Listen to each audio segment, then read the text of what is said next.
Magandang araw mga kachika! Welcome back to the channel. Ang topic natin ngayon ay medyo nakakagulat, nakakapagpaisip. Martin Romualdez, yari ka na naman, 100 million kada senador. Nako talaga mga kachismis, saan ba tayo pupunta? Bago pa magtaka ang lahat, ito yung mga balita naglalabasan lately tungkol kay Tambaloslos, ang current Speaker of the House of Representatives. Ayon sa ilang reports, may mga aligasyon na siya raw ang nagmamaniobra ng pondo para sa mga senador. Oo, tamang narinig nyo, may issue na sinasabing bawat senador ay bibigyan daw ng 100 million pesos.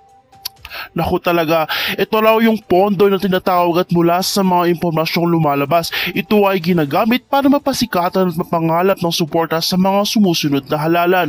Isang malaking issue mga ka-vlog. Paano nga bang mga senador at ang kanilang pondo? Kaya naman paano ang transparency sa gobyerno? Nasa kamay ba nilang yaman ng taong bayan?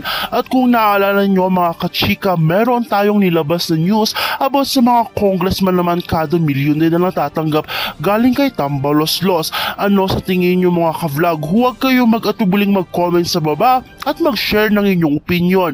At yari ka na naman, Tambaloslos. Kung gusto nyong mag-update para sa mga ganitong issue, don't forget to like, share, and subscribe hanggang sa mapanood nyo ang mga panibagong balita.